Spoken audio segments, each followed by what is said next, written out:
Yo,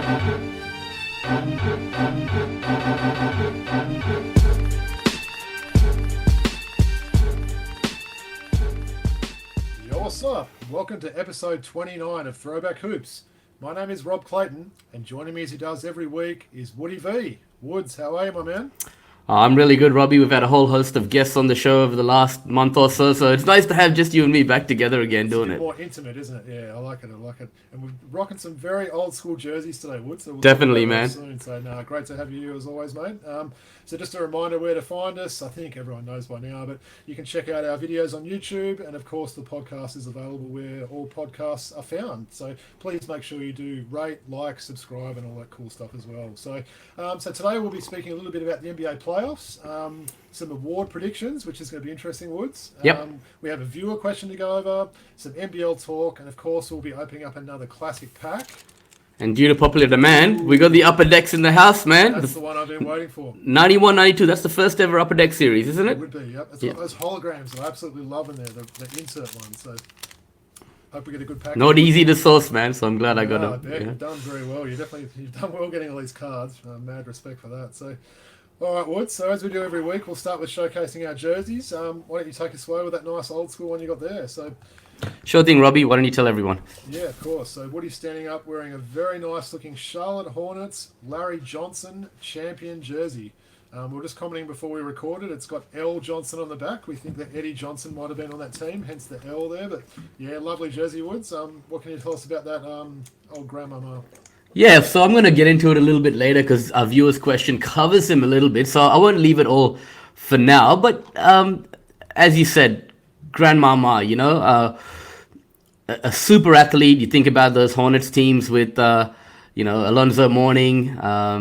And I just got to say, for everyone who hasn't heard the Knuckleheads podcast with Quentin Richardson and Darius Miles, they do a great interview with LJ. So check it out. But NBA Jam, he was great on that, right? Yeah, you could use those three, right?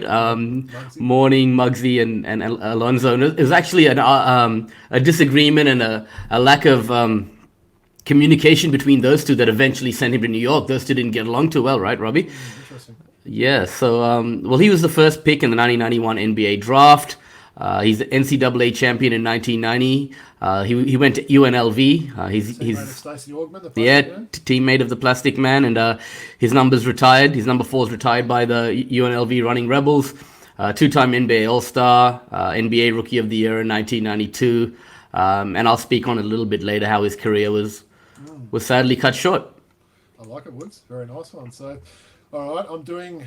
It's not a double this week, but it's a Pacers double. Shout out to our boy Phelpsy as well, Woods, because I don't think we've had any Pacers jerseys so far. So shout out to you, Phelpsy. Interesting one hanging up, right? We didn't comment on that before we started recording. It's a Mark Jackson Indiana Pacers jersey. So I guess that one I'm hanging up. So it's a yellow champion Pacers jersey. Of course, Mark Jackson was the point guard for the Pacers from 94 to 96. Before being traded to the Nuggets for none other than Jalen Rose. And then he had a second stint with the Pacers from 97 to 2000, where of course he was a starting point guard when the Pacers lost to the Lakers in the 2000 finals. So his name's still very topical now. I think the Lakers are maybe talking about having him in as a LeBron's coach. I'm not quite sure how that'll go. We'll stay tuned for that one. Yeah. But look, in terms of the one I'm wearing, Woods, I've got to say, since we started rocking these jerseys with this first episode, I've been looking forward to show this one off. I know you have. I don't think I've ever seen this jersey, and I'm not even joking there. I don't think I've ever seen it. So I'm just going to stand up and give you a quick show. But the man I'm talking about is the Rifleman, Chuck Person. And yeah, for all the audience that can't see, Robbie's wearing an Indiana Pacers Chuck Person jersey, but it says the Rifleman on the back, number 45. That is unique, Robbie. Beautiful jersey, isn't it? Oh, I love it, man. They made these nickname jerseys. I'm going to say maybe it was about 8 years ago. So they made them just for kind of retired players. And I think they just literally picked the ones with cool nicknames. So Rifleman, I've got a George Gervin Iceman one. So they're all pretty sort of cool nicknames. I don't know. I'd maybe prefer if it had person on the back and keep things traditional. But hey, this is a bit different. And unique. Loving the colours on this one as well. Yeah, so, man. I guess a little bit about Chuck Person there, Woods. I was a big fan of him back in the day. I loved his sort of firepower and his his fiery play and his outside shooting, things that I sort of probably can relate to when I play. For sure, yeah. So look, in terms of person, he played 14 seasons in the NBA after getting drafted by the Pacers at pick 4 in the 1986 draft. As we know, this 1986 draft, Woods, it was a good draft, but it's also known as a draft that was heavily impacted off court by drug use. So we're talking guys like Len Bias, rest in peace, never even made it to the league. Chris Washburn, Roy Tarpley, who was a great talent, and also your boy, William Bedford there, Wood. So William Bedford. Heavily impacted off-court there in one way or another.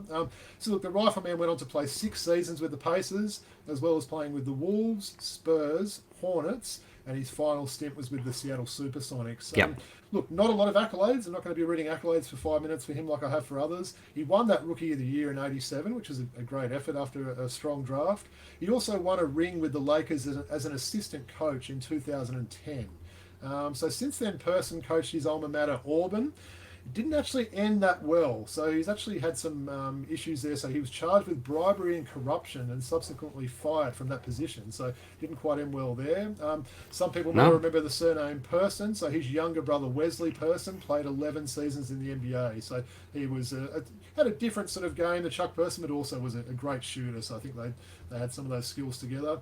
You know I've got a bobblehead, Woods, and this was also a hard one to get. But yeah, I can imagine. It's actually an identical bobblehead of the jersey that I'm wearing now. So how nice is ridiculous, this? Ridiculous. I don't even remember where I got this one. So you can see that one's got Person, not the Rifleman. That's a cool bobblehead. It's a nice one, isn't it? Great colours on that one. So yeah, so that's a little bit of history for Chuck Person. Probably a name that a lot of people probably haven't thought or heard of for quite a while there. So I love how it matches your jersey, the bobblehead, man. It does, yeah. So I'm loving these jerseys we've got this week, Woods. Hey, I forgot to even mention, Robbie. I've actually got the Charlotte team as well with the Bobcats draft day hat with the Hornets jersey as well. I just thought I'd mention that. Charlotte Bobcats would be a collector's edition now. Yeah, definitely. Name, wouldn't it? So, yeah.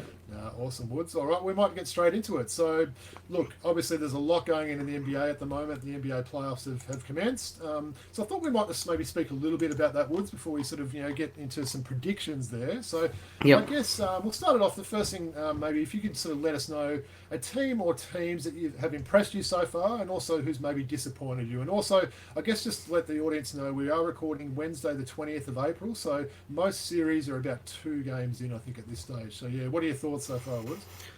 Well, let's start with the team that's impressed me, right? Let's talk about the Dallas Mavericks, right? Luka went out with that injury, and then even Tim Hardaway Jr. is out at the moment, right? So they're severely undermanned. And you see Maxi Kleber step up with an all-time career high yesterday. And the guy I want to talk about is Jalen Brunson. Obviously, Brunson's a name that we know with his father playing in the NBL as well, right? And I've been keeping a close eye on him all year, and he's really developed as a player this year. And obviously next year, a lot of teams are going to be after his services, right? And it's a perfect time for him to showcase what he can do as a starting point guard on a team, not backing up Luka, who's got the ball in his hands quite a lot of the time, right? And he had 40 piece yesterday, man. He might have added an extra 0 to his contract negotiations, Woods, wherever it ends up being, I think, after that game there. And he was amazing, wasn't he? He was amazing. He was amazing. All right, who's the last left-hander to score 40 points for the Mavericks in a playoff game? I'm going to put you on the spot now. The only other lefty I can remember for Mavericks was Rafe LaFrance, but I'm not quite sure that he would have scored 40. Nick Van Exel is the answer. Okay, yep. Gotcha, man, for once. Wearing a random number as well. So definitely. And, I'm a big fan of his. But, yeah, just to see him step up and lead that team, he's got great leadership qualities. And that actually probably brings me to the team that I'm most disappointed about. It's the Utah Jazz, right? They should really be taking care of business here, right? With an undermanned Dallas team. They don't want to be dropping a game like that, and I think that as I've mentioned on earlier episodes, they're missing a guy like Joe Ingles because he's that leader on and off the floor, the glue guy for that team. And the Jazz are just about at a impasse right now, right, as a team, I was going to say it's do or die for them, isn't it? I think everyone's expecting that team will be blown up, if they have a first round fade out this year. So yeah, you're not going to get a better opportunity than playing a team without exactly easily their best player. Yeah, and I mean, the other team that I want to talk a little bit about is Denver. That's disappointed me. I mean, they're so reliant on the Joker, and their supporting cast is just not good enough, man. I mean, for the second year in a row, Joker's missing some key pieces around him, and it's really hard to watch. maybe it's worth them throwing a guy like Bones Highland out there a bit more and giving him some court time and seeing what they can get. But I think the Warriors might even sweep this series, I was right? just about to say, you think a Broom could be coming out in a few Yes, days for that definitely. series? Yeah, I think so too. Definitely. And obviously, the way Golden State played yesterday, I mean, you've got the Jordan Poole sort of Clay and Curry combo now. I mean, Damn. if they didn't have enough shooters anyway. Of course, they've got that amazing all-star starter and Andrew Wiggins as well, so I can't forget about him with his 10 points a game. But yeah, no, it's getting good contributions from guys like Belika. How do I say his name? Bielitsa off the bench. Sorry, my bad. I always struggle with that one. Yeah. Right, so look, obviously with these playoff series, as I said, we're sort of a couple of games in, so things don't really change until it does move to the road team having their first games there. Yeah. So, and look, that's probably a good segue to talk a little bit about our Hawks there, Woods. Look, it's been a big sort of last week for the Hawks. I'm really proud about how they won those two playing games. Two do or die crunch sort of games, especially that Cleveland game. I mean, what Trey did in the second half of that game, yeah, man, just amazing. It really was. And Bogey's been pretty big in most of these games as well. Look, the Clint Capella injury going down was huge, and I think we've really sort of felt that in these two Miami games. Definitely. So, as I mentioned, we're recording on Wednesday, so the Hawks went down in the second game today. It was a lot better effort than the first game where they got blown out. Highly annoying for me to see my mate Jimmy Butler have a game like he did today. For those that know me, I'm not a massive fan of Jimmy Butler and his antics, but look, there's no doubt he had an absolutely amazing game today. But look, you see it with these home games. You get guys like Duncan Robinson, who basically hasn't hit a shot for months, having a great game in game one. Some of these role players step up, so the Hawks will be wanting that a little bit in game two. They went very small today, didn't they, Woods? Kongwu, didn't start and played about 18 minutes. They played a really underdone John Collins at the moment at the 5. You can tell. Yeah. So, look, I'm a little bit worried about it, I've got to say. I think we just need to go home and just get that game 3. I think we'll start getting a few calls. I thought we got some really BS calls in that game, to be honest. You can tell by the way they're playing against Trey there that, they're forcing him into a lot of mistakes. He had 10 turnovers today. That wasn't great, but it's not all on him. But, no, look, it's been interesting so far with the playoffs. I'm really looking forward to sort of get to the weekend and watch a few more there, I guess. That fourth quarter was promising today from the Hawks, man. They really showed some guts, and Bogey came out strong, exactly. So, I mean, I don't expect us necessarily to win this series. It's going to be an uphill battle. And, we've got to win, 4 out of the next, what's that? 5 games. 5 games, man. That's going to be tough, man. Yeah. I mean, that's we just got to do it. Hopefully they pack out the Hawks game and everything else like that, and we sort of do our best with these next games. I think Saturday's game 3, so hopefully we'll be able to see some of that one. So, what I thought we might do, Woods, is just go through a couple of sort of quick hit NBA award winners. Sure. I did originally have on the slate that we would go through the Defensive Player of the Year. Obviously, that has been named this week with Marcus Smart winning it. So Marcus Smart. Yeah, Marcus Smart. Yep, I was going to predict him to sort of win that, and I think that's a good thing. I did hear Doris Burke talking on air on the weekend saying, "Look, it is a perimeter game now, so why are we always giving these defensive awards to the giant 7-foot guys?" So you're also hearing other people say, "Is Marcus Smart the best defender on his team?" That's obviously debatable, but look, there's no doubt he's a great defender, and I think that's testament to his work that he's won that award. So good on him there. Let's go through very quickly. Woods, MVP. Who have you got? Well, I said Joel at the start of the season, and I'm maintaining Joel now. Joel Embiid for MVP, man. Yep. He just put that team on his back this year. I like it. Led the league in scoring as well. Look, I've never seen an MVP race as tight as this, to be honest. You could have the Joker, you could have Embiid, or you could have Giannis. Literally, there's nothing between all of them. Their stats, the way their teams have gone in that. I'm slightly leaning towards Giannis. Probably a month ago, I wouldn't have said that. I just like the way he sort of brought the team home. For sure.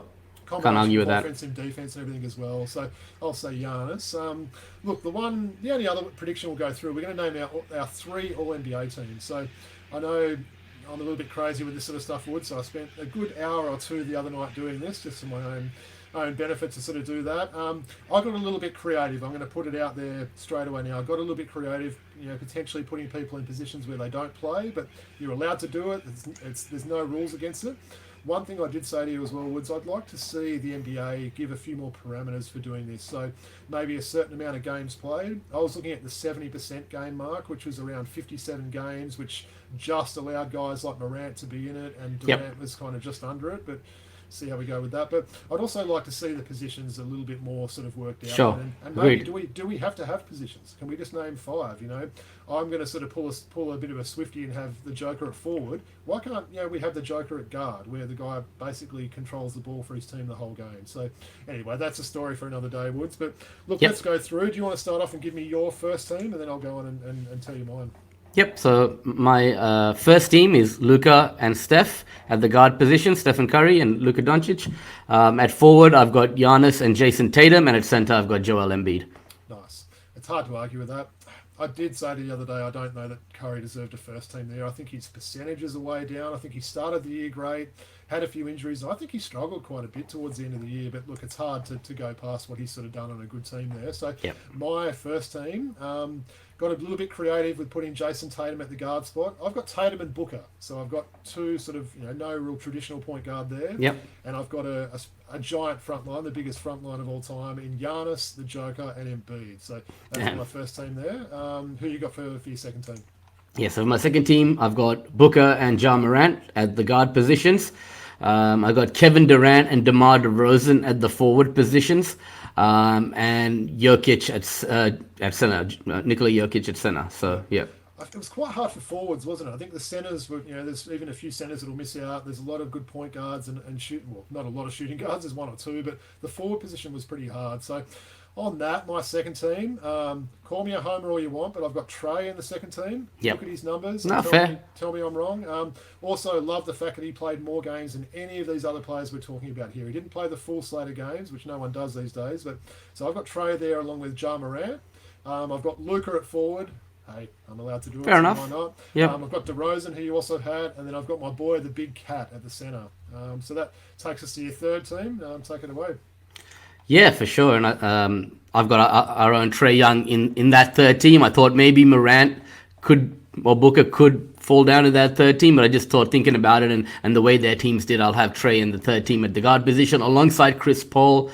Pascal Siakam, whose season's kind of been slept on at forward, along with LeBron James, who I know you don't like me having in there, and I got your boy Karl Anthony Towns at the center position, man. Well, I should probably remind you, Woods, our Thursday night D grade team, we probably won about as many games in our short season as the Lakers did last year. So, look, I thought about having LeBron. I just couldn't do it. I couldn't have someone that played, firstly, so few games, but also played on such a crappy team. I sort of bring it back to Bradley Beal a couple of years ago when he led the league in scoring, and the Bullets or the Wizards, stunk it up, and he didn't make it there. So it feels like a bit of a legacy award or one of those things, but you're more than entitled to your valuable opinion there. Yeah, that's it. Yeah. My team 3, I had Curry in that, so a little bit different than your first, along with CP3. I also had Siakam. I had Kevin Durant. Didn't quite play as many games as I would have liked, but there's no doubt the impact he had on a team that's absolutely a winning team. Yep. And then I actually changed this around a little bit. I probably wanted to go Bam as the centre. Again, probably didn't play enough games. So I've gone with Rudy Gobert, probably a little bit begrudgingly there, because I do think he's got a few flaws in his games. Got any snubs at all, Woods? Yeah, the Jazz guys. Donovan Mitchell and Rudy Gobert. And I thought long and hard about including them, but if I wanted to get sort of penalty for them trading Joe Ingles that you're not putting the Jazz players there, what's going on? No, I just think the trade deserves a little bit better, a little bit more, for putting that team on his back. The Hawks battled a lot of, injuries, trades and things this year. And the Jazz have just taken a steep decline in their performance this year, right? Sure. And that falls on some of those guys at the top. So I don't think they actually deserved selection there. So it's like leaving out someone like Trey or Chris Paul to include Donovan Mitchell. And then it was for me I was more traditional in my selection. So leaving out someone like Karl Anthony Towns to include Rudy Gobert, I wasn't willing to do it. So, yeah. No, good call. So, look, I had a couple. I had LeBron, obviously, as a snub. Yep. I didn't sort of feel bad about not leaving him on, but he's still a snub. Had my boy Zach LaVine, who had a great season. I had Donovan Mitchell, like you, and probably 3 sort of more quick ones that they weren't really going to make it, but they deserve to be mentioned. Darius Garland, DeJounte Murray. Oh, hell yeah. Definitely. I put Bam for that last one there, given I was so close to sort of choosing between him and Gobert. So, look, it was a fun exercise, wasn't it, Woods? I don't envy the selectors and voters that have to do this, because, like I said, there's a lot of things that are involved. How many games a lot of these people have sort of played or missed. and just sort of things like, the positioning and things like that. So, as I said, I got a bit creative. I had Tatum as a guard, I had Luka as a forward, I had the Joker as a forward, but that's kind of the rules at the moment that they're allowed to pick under, and we'll probably see some similar sort of selections like that. No, fair enough, man. I'm with you. Yeah. Right, that was good fun there, Wood. So, look, before we get into a little bit of NBL talk, I believe you've got a viewer question that you want to sort of go through with us this week.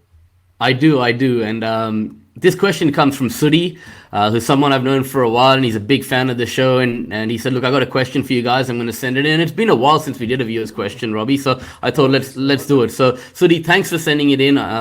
Means a lot that you send it through to us, and we're looking forward to answering it. So Sudi said, hi, gents. Great work on the podcast. Big fan, and awesome to see my man Big Prebz on there a couple of weeks ago. Was recently ordering a Penny Hardaway jersey, and I was thinking, who was the best NBA player that never was? My question to you is, who's the best player in the NBA that never eventuated if you factor in the impact a player had on the league before they faded, e.g. injuries, bad trade, other circumstances? And then he mentions the names Penny Hardaway and Grant Hill, who achieved a lot early on in their careers, but then because of injuries never sort of did all they could, let's say, right? So those are just some examples he's given. So maybe I'll throw over to you first, Robbie, and you can tackle it. Appreciate the Woods. I know you probably was a little bit more prepared for me with this one. You've got a few more people. Yep. Look, I'll probably just go through very briefly. The first one that probably came to the list and sort of the front of the mind for me was Andrew Bynum. Of course, Bynum was an all-star. He made the All-NBA second team in 2012. 2 years later, he was gone. So he was a combination. He obviously had injuries there. Probably shouldn't have gone 10-pin bowling as much as he did. Yep. I think he's one of those big guys personally that just didn't love the game. He did. About that No. a lot. He was just a big guy, bigger than everyone else. Played basketball, dominated, but never really sort of had that love or that passion there. So he's definitely the first one that came to mind for me. Look, he probably wasn't known as a great teammate as well. So I don't think a lot of people were probably disappointed when he was out of the league. Fun fact, Woods, I do have an Andrew Bynum Philadelphia 76ers jersey in one of my cupboards. Totally bizarre, right? Never played a game. So I might show that one week. That's a pretty random one. I've never actually worn it. Oh my god! I wouldn't say there's many people on the world that have one of those. Just Chuck Person. Right? Yeah. Right. Yeah. Look, another player that came to mind when I thought about it. He still had quite a few years in the league, but I just don't think he lived up to his talent. Was none other than Michael Beasley. Yep. Obviously, great talent, very high draft pick. Amazing scorer. I guess you could say his career, Woods, maybe went up in smoke. It did. You like that one? It did. And look, two other people. I know you're probably going to talk about these. So one is the jersey you're wearing there in LJ. He was one that sort of came to mind there. And another one, someone I mentioned at the start of the show in Len Bias there, which obviously tragically passed away. Just after getting drafted there by the Celtics. So I know you've got some good ones for us there, Woods. Who's on your list? Yeah, so let's start with Len Bias. So first I put a category of gone too soon, and Len Bias, Reggie Lewis, and Dražen Petrovic are the three that I think about who left us before they could, fulfill their potential. Yep. Very sad situations, all three of them, right? So, and in the impact that they had on the game, both Petrovic and Reggie Lewis, one on the NBA, one on European players coming over here, and Len Bias in college, man. They said, this guy he was up there with the best of them, and there would have been some great contests with him and MJ and whatnot if he was able to, fulfill his career. Yeah. For other reasons, I'll talk about a guy like Rasheed Wallace, unbelievable player, had a good career, but everyone would just say it, man. Like, this guy had all the tools to be great, but never just got there, did he? Right? So yeah, Woods, I don't know if I agree with that one, but yep. That's why this is a fun exercise, because we've got different opinions. But no, all good. Yeah, because that's there, but fair enough, right? And then one that no one knows about, Earl the Goat Manigault, right? Boy, your favourite movie of all time. Earl the Goat Manigault was the original GOAT, and for those who don't know, look up Earl Manigault and his exploits at the Rucker Park, right? One of the greatest players. Watch that movie if you haven't already. A few sort of shout outs. Plugs, right? Got a good Definitely. cast and everything like that. Probably not going to find it in a Blu-ray type format, but you'll find it somewhere and be able to watch it. Definitely. And then my last category is the injuries. Larry Johnson, Brandon Roy, Brad Doty, Ralph Sampson, Andrew Toney, and Allen Houston are some names that I want to mention. But I'll just quickly talk about the Brandon Roy one, I've got to say. That's one I hadn't thought about. He was a special player. Definitely. So let's start with Andrew Toney, right? Danny Ainge. The Boston Strangler. Yeah, exactly. So good segue there, Robbie, because Danny Ainge said the player he worried about most come playoff time was not Magic or Dr. J. It was Andrew Toney that kept him awake at night, right?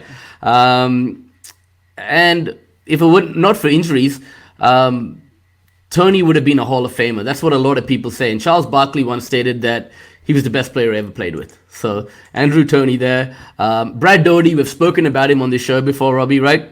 Yep. His career was cut short at the age of 28 because of recurring back troubles. In a 10-year career, he made 5 All-Star games. And when we talk about the great centers of that generation, his name barely gets a mention, right? And similar, another center, Ralph Sampson, just faded away with injuries, right? And was gone by 32. And the final one I'll talk about is Grandmama Larry Johnson. In 2001, he announced his early retirement from the game due to a chronic back problem that had plagued him for like years, right? And he was only 31 at the time, Grandmama. And if it were not for injuries, that player that he was in his Charlotte days in the mid-90s would have thrived, right? He was never the same player in New York, and injuries plagued him, until he finished. But in terms of popular culture and folklore, he will always be remembered fondly. We talked about him with Converse and Grandmama on NBA Jam, and hell yeah, man, a legend at UNLV, right? So I wore this jersey kind of because of that question today that came to us, and an ode to a great man and a rare one, the Charlotte Hornets champion LJ jersey, right? Absolutely. No, that was a fun exercise, Wood. It got us sort of thinking a little bit about past players. So we really appreciate the viewer question.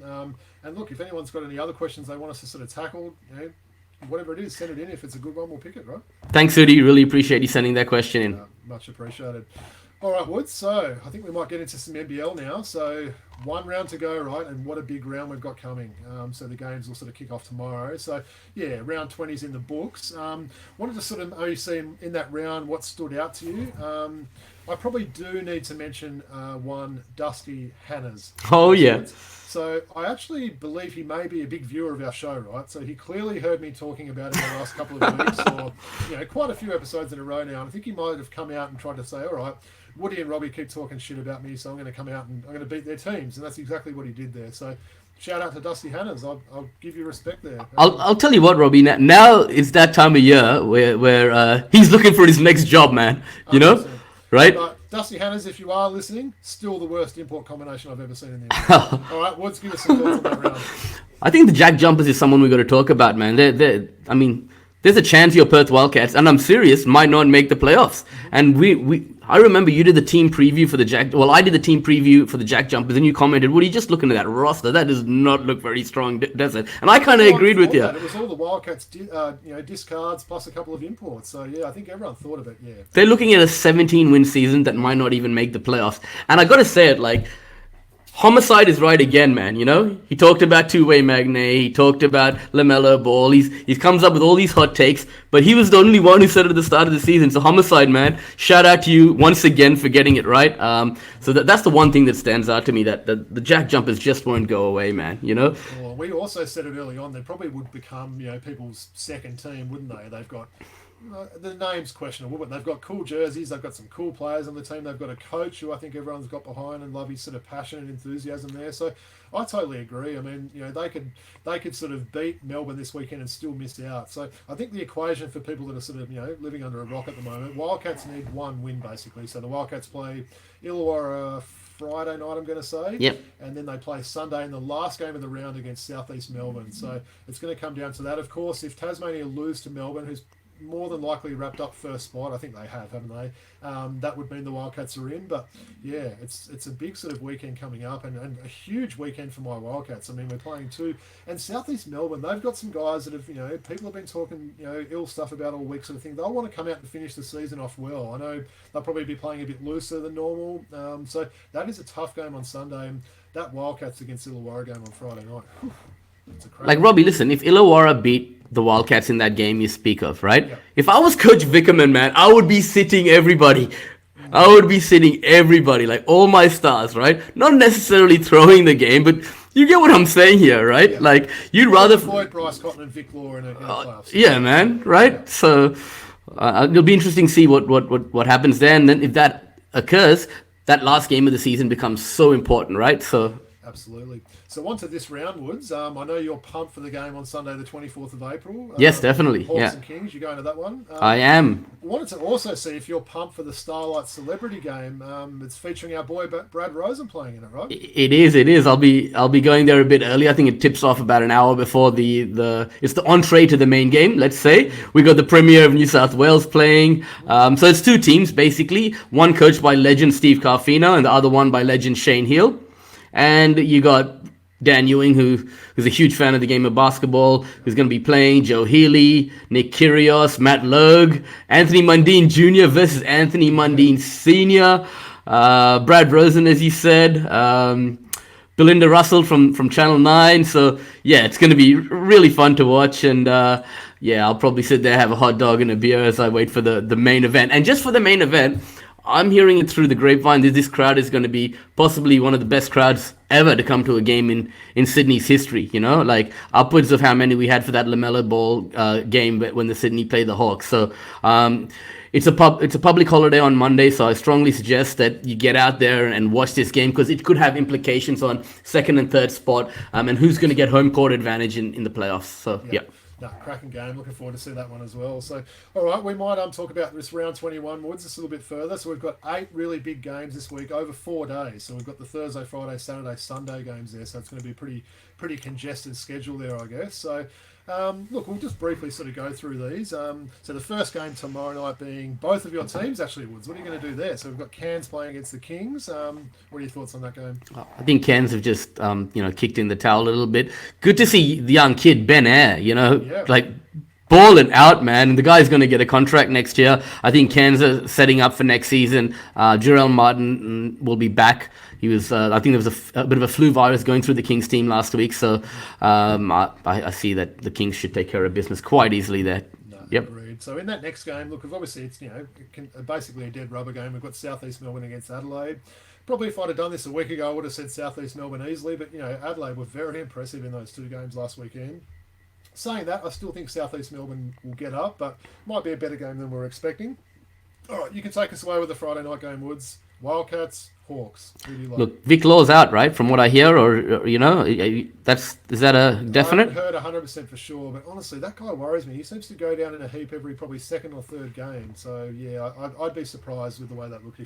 It's really hard to pick, man. But I think RAC Arena, if Vic Law's in, Perth Wildcats might just nudge it. If he's out, I'm going to give it to the Hawks. Yeah.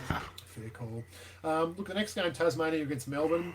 I think it's one of those situations, even if Melbourne do try and rest a few players, they've still got an absolutely loaded roster there. So, yeah, I mean, there might be my heart maybe saying it, or sorry, my head, I should say, but I'll say Melbourne will win that one and they will knock Tasmania out of the playoff hunt. Right. I'm going to say if Illawarra win that night before, the Tasmania is going to win it. If Perth win, then Melbourne is just going to roll out their full team. That's what I'm saying. Yeah. What do we call this Queensland clash again? I remember you told me. Sunshine Stash. And you love it, don't you? The Sunshine Stash. No, I hate the name, right? You don't like it, okay. Yep. Right. So who do you like for the game? Cairns have won 3, Brisbane 0 in the regular season, right? And I think that that trend might continue. Last game of the season, Cairns would be looking to sign off with a victory. So, and it could be, I mean, I'm hoping not. It could be Nathan Jawai's last ever game as a professional. So, just something to look out for there, right?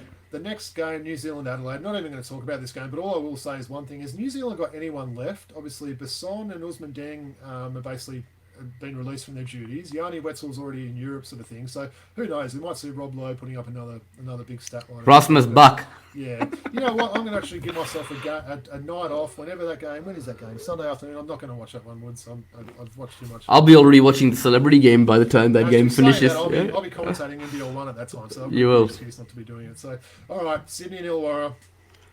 Man, Sydney home in front of a massive crowd, possibly playing for home court advantage in the playoffs. I'm going to give it to Sydney. Yeah. That's half as good as that game 2 weeks ago. Man, I'm looking forward to that one. And then look, I guess we sort of briefly spoke about it. I'm going to say Perth win that last game of the round against South East. That's with or without Vic Law. I think we'll have enough to come out for that game. Depending on what's on the line, I think Bryce Cotton will step up. I think some of the role players at home will have big games, and the Wildcats will win, and they'll make their 100th year in the playoffs in a row. So that's my prediction for that game. Hard to argue with you there, man. Tough for me again, Woods, with the editing.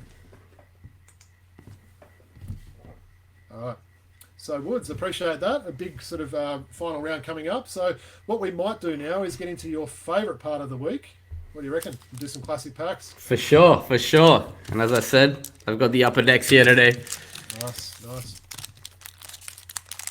Yeah, I was a big fan of these upper decks. I remember when they came out, they were quite sort of premium ones compared to some of those other cards that were around at the time. So, yeah, looking forward to see what we've got here. Maybe an insert or two.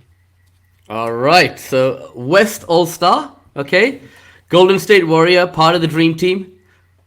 Chris Mullen. Nice. Jeez, they could have actually got a picture of him playing in the game, but anyway. St. John's legend. That's how the back of the cards look. Cards, aren't they? They're nice cards. All right. Cavs NBA draft pick, Jimmy Oliver. Wow. Remember him? I haven't heard. I do remember him. Don't remember much about him. I have a feeling he played with the Celtics as well. No, I'm probably just guessing with that one. Again, doesn't look like he's playing a lot, judging by that nice suit and tie he's wearing there. All right. What a legend. All-Star Game 1990-91, New York Knicks. He played for the New York Knicks, New Jersey Nets. Absolute scoring machine. Bernard King. Hey, was Bernard or Bernard? I never quite knew with that. I think it was a bit of that pronunciation with the American stuff there. I'm going to say Bernard, right? With the way Aussies would say it, but Bernard King kind of sounds cool as well. But I like that card. Great player. All right. Lakers guard, double T, could do a little bit of everything. Good defender. Terry Teagle. Wow, that's a name you don't hear much. I definitely remember him more with Golden State than I do with the Lakers there, Terry Teagle. I think he was a random number, like number 20 or something as well. But, yep, I like that one. Awesome. Okay, part of a great movie in the late 80s, early 90s. I can't remember the name of the movie. I think it was 89 movie. He acted in it. He's part of that Clippers team. Played alongside, Danny Manning, and your brother mentioned him on a recent show when Matt was on the show with Ron Harper, Charles Smith, etc. Eddie with Whoopi Goldberg. The movie is that? No, it was an older movie. I can't remember what it was now. 6'4". Went to college at Loyola Marymount. Oh, Lloyd Vaught. No. Bo Kimball. Yeah. I'm sure Lloyd Vaught went to that same college as well. Yeah, Bo Kimball, he was a great player, wasn't he? Clippers guard Jeff Martin? Oh, yeah, I remember him. He's a point guard from memory. Yep, I do remember him. Pretty short fellow, right? Yep. Okay, we talked about this. Olympian from the Hornets. You mentioned him on a previous show. 6'9", went to North Carolina. The Hornets. Played alongside Kelly Tripaca and J.R. Reed. Yeah, right. That's a random sort of Olympic USA player, isn't it? Yeah. Flat top he had then as well. Awesome. I think 88 he might have represented them with a bronze medal. Last year of the college, college players going. Oh, this guy. He'd fall asleep and give you 50, man. Is his last name Floyd? Yeah, Eric Sleepy Floyd. That's a nice one there. Yeah, he was a great scorer of the ball, wasn't he? Eric pretty nice pack and pretty cool cards, man. They were nice. No holograms yet, though, right? No holograms yet. Okay. Guard with the Indiana Pacers, 6'8" tall. Played on some good Pacers teams, with Reggie Miller and Mark Jackson and those guys. Pretty sure Detlef was on that team as well. Didn't get many minutes, but I do remember him. 6'8" guard, you say? Yep. So slightly taller. Give me a number, jersey number. Number 2. No. George McLeod. McLeod, I was a big fan of McLeod. Yeah. Is that 2 or another number? I thought he was 21 or something. Oh yeah, sorry, it is. It's covering the 0. It's covering the 0. It's 2. Oh, okay. You're 2-0. It's 20. My bad. Yeah. 20. Yeah, he was a great player. He had hit some big threes for Dallas in a couple of seasons as well, though. Okay. At the end of his career, he was on the Suns. I've actually worn his jersey on this show before. We've pulled his card before with Liam Santamaria. Moved into coaching. The The famous play versus the Celtics in Kurt Rambis. Oh, Kurt, nice. What is it? You look at him on that one with that old Phoenix Suns logo as well. Yeah, That was very end of his career. He was out there, right? You said moved into coaching. You said that pretty lightly, though, didn't you? Oh, yeah. Not the greatest coach ever. Did you know he played for the Hornets in 88-89 and averaged 11.1 points per game? Interesting. Yeah. I didn't think he had that in him. Giving a lot of opportunities. Never nervous. Oh, wow. Purvis Ellison. Yeah, he was... You certainly wouldn't call him a bust, would you? But he just didn't kind of live up to that potential. I mean, he could have been one we spoke about in that earlier sort of viewer question there. But, yeah, big Purvis. And finally, Trailblazers guard. Wasn't the most popular coach when he coached at Phoenix, I think it was from memory. Terry Porter. Nice. I liked Terry Porter back in the day. He was always someone that got a little bit of a bad rap with his coaching and stuff, didn't he? But yeah, he was a great sort of point guard, quality shooter, and he had a great bald dome as well, didn't he? Back in the day? The great Blazers team with Buck and Duck and Clyde Drexler and Clifford Robinson. Yeah, right. Yeah, definitely. Yep. Buck and Duck together on that team. Yeah, I'd say so. Yeah, they were. Yeah. Yep. All right. Well, that's nice. Good. We've got a few more of those upper deck packs to come, Robbie. Nice. I like those. They are quite a premium sort of feeling card, aren't they? Those ones, Wood. So no, definitely enjoyed that. All right, Woods, that brings us to the end of the show. Look, it's been a fun one. It's been great sort of talking a little bit about the NBA playoffs and obviously this last round in the NBL, which is going to be an absolute cracker. So can't wait to talk a little bit more about that stuff next week. Look, as I mentioned at the start of the show, please make sure you subscribe to us on YouTube if you haven't already. And wherever you listen to your podcast, please make sure you rate, like, and subscribe there. Just a reminder where we can be followed, just the normal places there. On Twitter, we're at Throwbacks Hoops. Our Instagram handle is throwback.hoops. Email address, if you want to send any great questions like the one we had this week, it's throwbackhoopspodcast@gmail.com. Woods, you want to take it away with your stuff there? Yeah, so Patreon, guys, we'd love your support. It does cost a bit of money to maintain the podcast. We do have a few Patreon members that have pledged their support to us. If you jump on Patreon and look for Throwback Hoops, please do support us. Yes. Good stuff. All right, Woods, it's been fun. So, look, next week we're just kind of working around just what day we're going to get our guests there, but we're going to get someone that's been covering the NBL for a long time. I won't sort of say the name yet. We'll sort of see how that works out, but looking forward to hopefully get him on and obviously talk a little bit about some of the playoff matchups and everything else like that. One thing I do want to say, Woods, obviously, whichever state you're in listening to this, if you're in Australia, the NBL 1's heading up now. It's in about the third week there, so get out and support your teams there. I'll be going down and doing my commentating this weekend for the Hills Hornets games there, so really looking forward to that. Sunday, the Hills Hornets girls are playing Albury Woods, so there's talk that Lauren Jackson might be playing, but nothing's confirmed yet. So that would be awesome. I heard she might only be playing the home games, but look, it's a little bit sort of, no one really knows the answer for that. So if I get to the game and see a 200 centimetre 4-time WNBA MVP, I'll be impressed. So looking forward to that. Woods, will give you the final word. What are your sort of thoughts? What are you most looking forward to for the NBA and the NBL coming up?